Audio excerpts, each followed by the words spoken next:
Hi hello, मी अंडा मसाला करून दाखवते बघा. मस्तपैकी 5 अंडे उकडत टाकले, त्यात 1-2 छोटे आकाराचे बटाटे उकडत टाकले. मस्तपैकी अंडा मसाला मी तुम्हाला करून दाखवते बघा. कसे उकडायला टाकले, उकडून आपले होत आले ते अंडा. बटाटा पण उकडलेला आहे. असं तुम्ही करून बघा माझ्या पद्धतीने. अंडा घालून अंडा मसाला, बटाटा घालून अंडा मसाला बघा. किती छानपैकी उकडून झालेत. बटाटा पण मस्तपैकी उकडलेला आहे. आता आपल्याला पुढची स्टेप करायची बघा. अशी तुम्ही उकडून घ्या आणि बटाटा पण असा जास्त उकडून घ्या बघा. कशी वाटते माझी भाजी ते मला नक्की कमेंटमध्ये सांगा. कांदा घेतला आहे, कोथिंबीर घेतली, आलं लसूण पेस्ट घेतले, टॅमॅटोची पुरी घेतली आहे आणि काही आपल्याला सुके मसाले लागणार आहेत ते घेतले.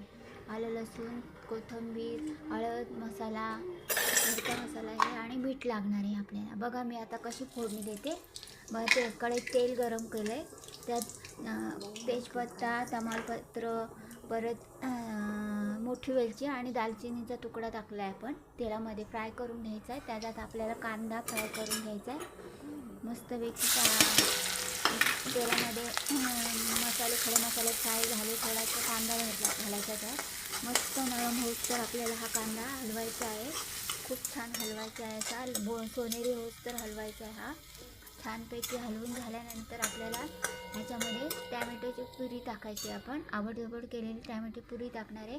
पण कांदा छानपैकी मस्त असा गोल्डन होऊस तर आपल्याला नरम करून घ्यायचा आहे. आलं लसूण एक पेस्ट टाकायचे, 2 चमचे आलं लसूण पेस्ट टाकते मी बघा. तुम्ही करून बघा. अंडा मसाला बटाटा घालून असे 2 चमचे मी टाकले आलं लसूण पेस्ट.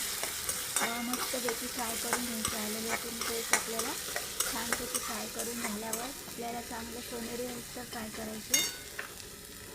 छान फ्राय होऊन द्यायचं, हलवत राहायचं, जळून नाही द्यायचं. मीडियम गॅस ठेवायचा आणि हलवून घ्यायचं राहायचं आपल्याला. आलं लसूण पेस्ट एकजीव झाला पाहिजे, कांदा नरम झाला पाहिजे आपला. आलं लसूणचा वास असतो तो निघून गेला पाहिजे इतकंच आपल्याला हलवून घ्यायचे. आलं लसूण आणि कांदा मस्तपैकी हलवून घ्यायला आपला कांदा लसूण मसाला. कांदा, आलं लसूण आणि पेस्ट टाकलेली ती केल्यानंतर मस्त होऊन द्यायची. आता आपल्याला टॅमॅटोची प्युरी करून घेतली ती टाकली आहे. ती आपल्याला चांगलं पेस्ट सुटेपर्यंत फ्राय करून घ्यायचे. छानपैकी फ्राय झाल्यानंतर त्यात आपल्याला सुके मसाले घालायचे. मस्तपैकी फ्राय झाले.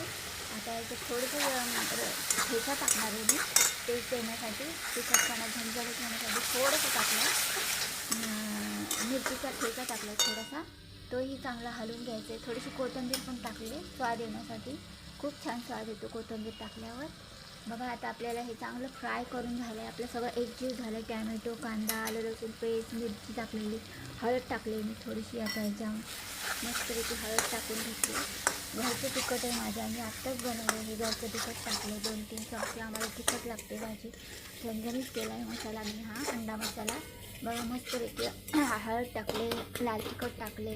ते सगळं आपल्याला असं एकजीव करून घ्यायचं. तेल सुटेपर्यंत चांगलं आपल्याला हलवून घ्यायचं आहे. हे मस्तपैकी हलवून घ्यायचे. मस्त सगळा मसाला कांदा टॅमॅटोला लागला पाहिजे. चांगलं हलवून घेतलं असं तेल सुटेपर्यंत ना, तर छान भाजीला टेस्ट येते. असं तुम्ही पण करून बघा.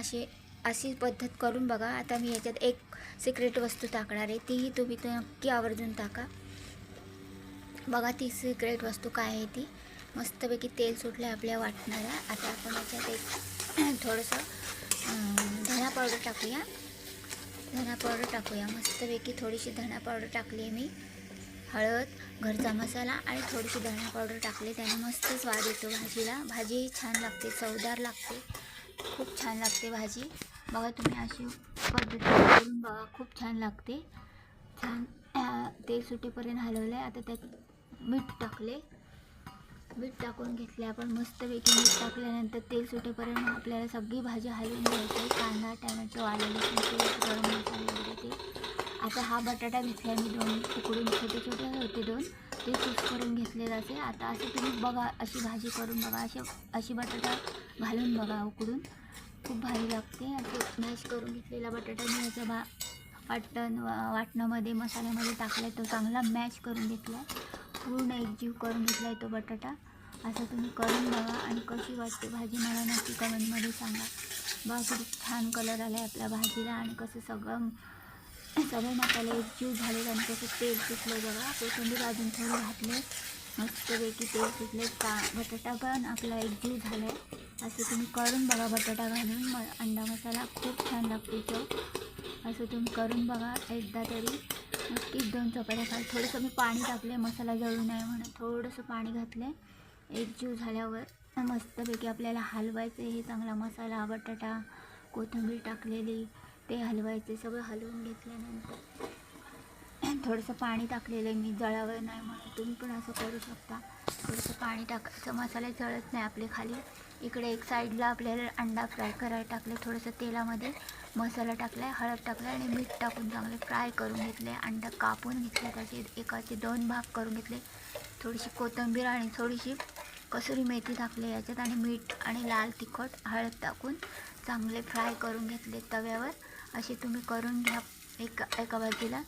एका बाजूला मसाला करून घ्या, एका बाजूला अंडे फ्राय करून घ्या. असे बघा किती छान गोल्डन कलर आहे आपल्या अंड्यांना मसाला टाकल्यामुळे. आणि हळद मीठ मसाला अजून टेस्ट लागते त्या अंड्यांना, खूप छान लागते असे फ्राय करून टाकल्यावर भाजी आपल्याला.